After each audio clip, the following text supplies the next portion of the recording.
Hello बच्चों। आज मैं आपको क्लास 7th जिसका सब्जेक्ट है मैथमेटिक्स इसकी वर्कशीट नंबर 18 कराऊंगी जिसकी डेट है मेरे पास 24 सितंबर 2021। आज की वर्कशीट में हम exponent and parts decimal number system करने वाले हैं। ठीक है, मतलब आज हम क्या करने वाले हैं, कुछ नंबर्स को एक्सपेंडेड फॉर्म में लिखना सीखेंगे और उसके बाद उनको एक्सपोनेंशियल फॉर्म में लिखना सीखेंगे, फिर उसके बाद उन्हें डेसिमल नंबर सिस्टम के फॉर्म में लिखना सीखेंगे। ठीक है ना, चलिए देखते हैं। यहाँ आपसे कह रहे हैं to read understand and to compare a very large number we use exponent.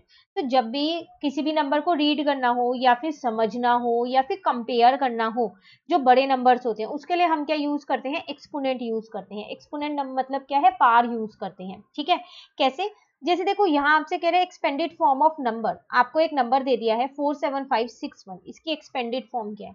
तो ये एक्सपेंडेड फॉर्म हमने छोटी क्लासेस में भी सीखी है ना, इसको खोल के लिखना, एक्सपेंड करना मतलब खोल के लिखना। तो कैसे लिखेंगे, देखो आपके पास यहाँ पर है 47561, यही है। तो 4 ऐसे ही रहेगा मल्टीप्लाई, अब देखो यहाँ पर कितने डिजिट है, 1 2 3 4, 4 के बाद 4 डिजिट है, तो 1 लिखो और 4 जीरो लगा दो। प्लस अब दूसरी वाली डिजिट लिखो 7, 7 के बाद कितने डिजिट है, 3 डिजिट है, तो 1 लिखो और 3 जीरो लगा दो। प्लस अब तीसरी डिजिट लिखो 5, 5 के बाद कितनी डिजिट बची है, 2 डिजिट्स बची है, तो 1 लिखो और 2 जीरो लगा दो। प्लस 6, अगली डिजिट लिखी, 6 के बाद कितनी डिजिट बची है, एक ही डिजिट बची है 1, तो यहाँ पर एक जीरो लगा दो। मतलब जितनी डिजिट्स बच जाएंगी ना उतनी जीरो आपको लगानी है। ठीक है, प्लस 1 इंटू में यहाँ पर क्या आ जाएगा 1, क्योंकि एक 1 के बाद अब एक भी डिजिट नहीं बची, तो यहाँ पर आ जाएगा 1 इंटू 1। क्लियर यहाँ तक। अब ये तो हो गया एक्सपेंडेड फॉर्म। अगर आपको इसको एक्सपोनेंशियल फॉर्म में लिखना हो तो कैसे लिखोगे आप, तो देखो यहाँ पर कितने नहीं जीरो है, 4 जीरो है, तो मैं इसको ये लिख सकती हूँ 4 इंटू 10 की पावर 4, क्योंकि 4 जीरो है। अगले में कितने जीरो है, 3 जीरो है, तो मैं क्या लिख सकती हूँ 7 इंटू 10 की पावर 3, उसके बाद 5 इंटू 10 की पावर 2, उसके बाद 6 इंटू 10 की पावर 1, और उसके बाद प्लस डाल के क्या लिखूंगी 1 इंटू 10 की पावर 0, क्योंकि जिसकी भी पावर 0 होती है उसका बेस क्या होता है, 1 होता है। ये हमने अपनी लास्ट वर्कशीट में सीखा है ना। तो आप ध्यान से देखो, ये एक ऑर्डर चल रहा है, 4 3 2 1 0 चल रहा है ना एक ऑर्डर, तो आपको इसी ऑर्डर में ही लिखना है, आगे पीछे नहीं करना। तो ये है आपके पास एक्सपेंडेड फॉर्म, और एक्सपोनेंट वाले फॉर्म में भी है और नॉर्मल जो एक्सपेंडेड फॉर्म होती है उसमें भी है। क्लियर, समझ में आ गई एक्सपेंडेड फॉर्म। चलिए अब हम यहाँ पर क्या करते हैं, एक नई यहाँ पर हमारे पास फॉर्म है जिसको बोलते हैं स्टैंडर्ड फॉर्म। तो पहले एक एक्सपेंडेड फॉर्म का एग्जांपल और कर लेते हैं, उसके बाद हम अपनी स्टैंडर्ड फॉर्म सीख लेंगे। तो देखो यहाँ पर है आपके पास 390878। तो पहले लिखेंगे 3 मल्टीप्लाई, काउंट करते हैं इसके बाद कितनी डिजिट्स हैं, 1 2 3 4 5, तो 1 2 3 1 2 3 4 5। ठीक है, बीच में प्लस, याद रखिएगा हर डिजिट के बीच में प्लस आएगा। ठीक है, अब दूसरी डिजिट लिखी 9, उसके बाद 4 डिजिट है। अब फिर 0 लिखा, उसके बाद 3 डिजिट है। अब फिर 8 लिखा, उसके बाद 2 डिजिट है, तो 2 जीरो लगा दी। फिर 7 लिखा, उसके बाद एक डिजिट है। फिर 8 लिखा, उसके बाद एक भी डिजिट नहीं है, तो सिर्फ 1 आएगा। ये हो गई मेरी एक्सपेंडेड फॉर्म। इसको एक्सपोनेंशियल फॉर्म में कैसे लिखते हैं, 3 मल्टीप्लाई, अब देखो कितने जीरो है, 1 2 3 4 5, तो 10 की पावर 5 आ जाएगा। ठीक है, अब बस लाइन से लिखते चलो, 9 इंटू में 10 की पावर 4, हर बार काउंट करने की जरूरत नहीं है क्योंकि हमने स्टार्टिंग में ही एक्सपेंडेड फॉर्म एक ऑर्डर में ही लिखी हुई है, तो उसकी एक्सपोनेंशियल फॉर्म भी ऑर्डर में ही निकलेगी। ठीक है, देन 0 इंटू में 10 की पावर 3, फिर प्लस 8 इंटू में 10 की पावर 2, एक एक पार कम करती जा रही हूँ। ठीक है, प्लस 7 इंटू में 10 की पावर 1, और प्लस 8 इंटू में 10 की पावर 0। क्लियर, तो ये थी एक्सपेंडेड फॉर्म। चलिए अब हम जानते हैं स्टैंडर्ड फॉर्म क्या होती है। तो यहाँ पर एक डेफिनेशन आपको दे रखी है, क्या कह रहा है आपसे, यहाँ any number can be express as a decimal number between 1 and 10 including 1। मतलब आप किसी भी नंबर को ना एक डेसिमल नंबर के फॉर्म में लिख सकते हो जो इनके बीच में हो, मतलब 1.0 और 10.0 के बीच में हो, जिसमें आपका 1.0 इंक्लूड है पर 10.0 इंक्लूड नहीं है। तो इसका मतलब 1 से लेके 9 तक के में है। ठीक है, multiplied by a power of 10, और उसको क्या करो 10 की पावर से मल्टीप्लाई कर दो। Such a form of number is called standard form, इसी को हम क्या कहते हैं, स्टैंडर्ड फॉर्म कहते हैं। डेफिनेशन समझ के शायद रीड करके शायद आपको समझ नहीं आया होगा कि क्या है एग्जैक्टली स्टैंडर्ड फॉर्म, लेकिन है बहुत आसान, हमें क्वेश्चन से समझ लेते हैं इसको। देखिए यहाँ पर आपसे क्या कह रहा है, आपको ये दे रखा है, इसकी स्टैंडर्ड फॉर्म लिखनी है। तो आप यहाँ पर ध्यान से देखो, ये यहाँ पर ये लिखा हुआ है, पता है क्या करना है, जो ये पॉइंट है ना हमेशा ये एक डिजिट के बाद होना चाहिए स्टैंडर्ड फॉर्म में, तो इसका मतलब ये पॉइंट 3 के बाद होना चाहिए था, है ना, लेकिन ये तो 7 के बाद है। तो अभी आप पता है क्या करो, इस पॉइंट को शिफ्ट कर दो। कैसे? 1 2 3 4, तो हम जहां पर होना चाहिए था ना, इसको हम फाइनली वहीं पर ही ले आए हैं। ठीक है, ले आए ना हम यहाँ, लेकिन इसको ऐसे ही नहीं लाया जाएगा, अब 10 की फॉर्म लिखनी पड़ेगी, 10 की पार। तो कितनी डिजिट शिफ्ट किया है आपने? 1 2 3 4 डिजिट शिफ्ट किया है, तो ये 10 की पार 4 आ जाएगा। जितनी डिजिट पॉइंट को शिफ्ट करोगे ना पीछे की साइड, उतना 10 पे पार लग जाएगी। तो हमेशा याद रखिएगा, पॉइंट जो है वो एक डिजिट के बाद ही होगी। देखो अब आ गया ना 3 पॉइंट, तो वो क्या कह रहा था, स्टैंडर्ड फॉर्म के जो नंबर स्टैंडर्ड फॉर्म होती है उसमें डेसिमल नंबर किस में होते हैं? 1 और 9 के बीच में ही तो कह रहा था, 1 और 10 के बीच में, तो 1 और 9 तक होते हैं, तो 3 है नहीं है। ठीक है, एक और करते हैं। तो देखो अब आपको दिया है एग्जाम्पल 2 में, क्या दिया है, ये रहा आपके पास, यहाँ लिख लेती हूँ मैं, 3908.78 है। ठीक है, ये है आपके पास, ये एक्स्ट्रा लिखा है। ठीक है ना, अब देखो एक डिजिट के बाद ही पॉइंट होना चाहिए, तो यहाँ आना चाहिए, तो इसको यहाँ ले जाओ, 1 2 3, तो ये आ जाएगा 3.90878, लेकिन आपने पॉइंट 3 डिजिट पीछे शिफ्ट किया है, तो 10 की पावर 3 भी आपका आएगा साथ साथ। क्लियर? अभी स्टैंडर्ड फॉर्म क्लियर हो गई, बाकी अभी और क्वेश्चंस करेंगे ना तो और अच्छे से क्लियर हो जाएगी। चलिए नेक्स्ट करते हैं, यहाँ लेट्स प्रैक्टिस वाले। फर्स्ट क्वेश्चन है आप पे, write the following number in expanded form as well as in standard form. कह रहा है कि इन नंबर्स को एक्सपेंडेड फॉर्म और स्टैंडर्ड फॉर्म दोनों में लिखो। तो चलो पहला देखते हैं, 279404, यहाँ लिख लेते हैं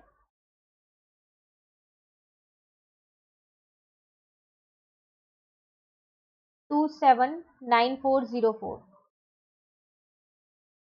सबसे पहले बात करते हैं हम अपनी स्टैंडर्ड फॉर्म की, नहीं सबसे पहले एक्सपेंडेड फॉर्म लिख लेते हैं, फिर स्टैंडर्ड फॉर्म लिखेंगे, क्योंकि क्वेश्चन में भी पहले हमसे एक्सपेंडेड फॉर्म ही पूछा है।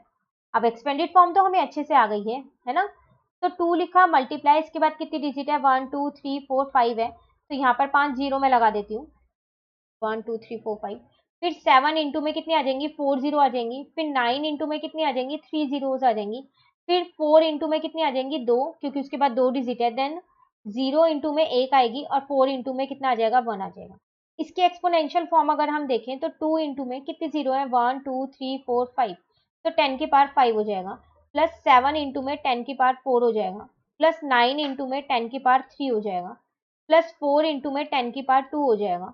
प्लस 0 इंटू में 10 की पावर 1 हो जाएगा।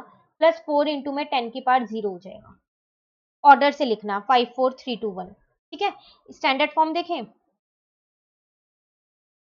तो इसकी जो स्टैंडर्ड फॉर्म है हमारे पास वो क्या होगी। देखो अगर आप ध्यान से देखो ना, तो यहाँ पर तो पॉइंट ही नहीं है, तो हम शिफ्ट कहाँ करें। तो जब पॉइंट नहीं होता ना, तो आप इसको मानोगे कि जो वो पॉइंट है ना बिल्कुल लास्ट में है, यहाँ है। ठीक है, अब इसे एक डिजिट पहले यहाँ पर लेके आना है, 2 के बाद लाना है। तो कितना मूव कर रहे हैं, 1 2 3 4 5, 5 डिजिट पीछे जा रहे हैं, तो 2 इंटू में,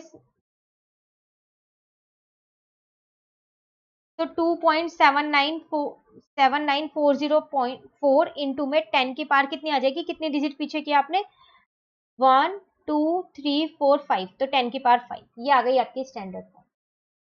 क्लियर? चलिए सेकंड पार्ट देखते हैं। सेकंड कह रहा है 3006194, यहाँ लिख लेते हैं पहले।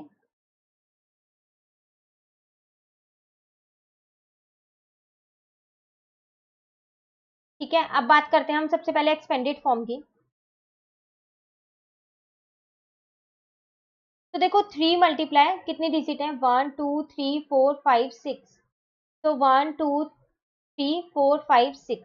ठीक है, प्लस 0 इंटू में 1 2 3 4 5, प्लस 0 इंटू में 1 2 3 4, प्लस 6 इंटू में 1 2 3, प्लस 1 इंटू में 1 2, प्लस 9 इंटू में 1 0, एक ही डिजिट है क्योंकि उसके बाद,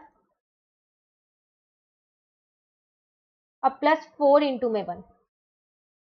ठीक है, एक्सपोनेंशियल फॉर्म देखे तो 3 इंटू में 1 2 3 4 5 6, तो 10 की पावर 6 होगा। प्लस 0 इंटू में 10 की पावर 5 होगा। प्लस 0 इंटू में 10 की पावर 4 होगा। प्लस 6 इंटू में 10 की पावर 3 होगा। प्लस 1 इंटू में 10 की पावर 2 होगा। प्लस 9 इंटू में 10 की पावर 1 होगा। प्लस 4 इंटू में 10 की पावर 0 होगा। ऑर्डर में ही लिखना है। क्लियर? स्टैंडर्ड फॉर्म देखें अगर हम इसकी, तो देखो फिर यहाँ पर आपके पास डेसिमल नहीं है तो कोई बात नहीं, आप उसको लास्ट में लगाइएगा डेसिमल को, इसको हटा दो फिलहाल यहाँ पर। तो यहाँ है मान लो वो डेसिमल, तो आपको तो ये चाहिए ना 3 के बाद 3006194। अब मल्टीप्लाई 10 की पावर कितना आएगा, देखो आपने कितना शिफ्ट किया यहाँ पर 1 2 3 4 5 6, तो 10 की पावर 6 आपका आंसर। ठीक है, ये आपको ऐसे दिखाना नहीं है। क्लियर हुआ बी पार्ट। अब आगे आपको एक्सपेंडेड फॉर्म और स्टैंडर्ड फॉर्म, उसके बाद भी कोई डाउट हो तो आप कमेंट करके पूछ लीजिएगा। ठीक है, तो ये बाकी के 3 4 5 पार्ट देखो मैंने यहाँ पर कर रखे हैं ये। तो स्टैंडर्ड फॉर्म लिखिए पहले, एक्सपेंडेड फॉर्म लिखिए पहले, फिर स्टैंडर्ड फॉर्म लिखी हुई है। ठीक है, तो सेम वही कंसेप्ट फॉलो किया है जो बाकी के 2 पार्ट्स में मैंने आपको समझाया है। आप स्क्रीनशॉट ले लें ताकि आप ये कॉपी में अपने कर सकें। वैसे कोशिश कीजिएगा कि आप इन्हें खुद करें। ठीक है, तो ये आपका 3rd पार्ट था, ये आपका 4th पार्ट है। स्टैंडर्ड फॉर्म भी लिखी हुई है और एक्सपेंडेड फॉर्म भी लिखी हुई है। आप सिर्फ इंग्लिश मीडियम वाला ही लिखिएगा। ठीक है, ये रहा आपका 5th पार्ट। क्लियर, चलिए आ जाते हैं क्वेश्चन नंबर 2 पे। कह रहे express the number appearing in the following statement in standard form. कह रहे जो ये नंबर्स आपको दिख रहे हैं इन स्टेटमेंट में, आपको इन्हें स्टैंडर्ड फॉर्म में लिखना है। तो पहला नंबर आपके पास ये रहा, बहुत आसान है। अब तो स्टैंडर्ड फॉर्म लिखनी आ गई है हमको, अब तो हम कैसे भी कोई से भी नंबर आएंगे हम लिख लेंगे। तो पॉइंट फिलहाल यहाँ है क्योंकि क्वेश्चन में गिवन नहीं है। मुझे तो यहाँ पर 3 के बाद लगाना है ना। अब 10 की फॉर्म कितनी लिखूं, पार देखो कितनी बार शिफ्ट किया है, 1 2 3 4 5 6 7 8, तो 10 की पावर 8 आ जाएगा।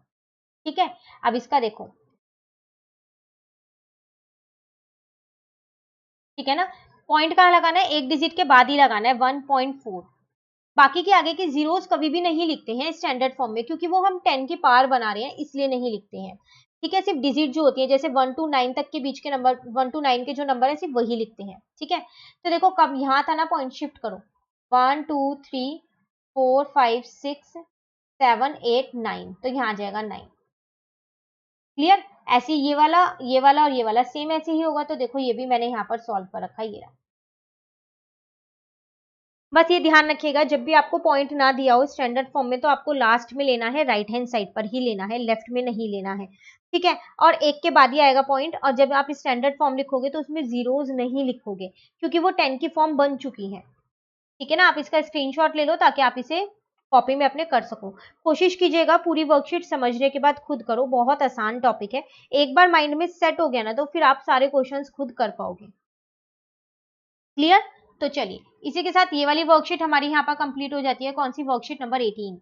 अब वर्कशीट नंबर 19 जो है वो हम अपनी नेक्स्ट वीडियो में समझेंगे। तो अगर आपको ये वीडियो अच्छी लगी तो आप इसको लाइक जरूर कीजिएगा और मेरे चैनल को सब्सक्राइब कीजिए। Thank you.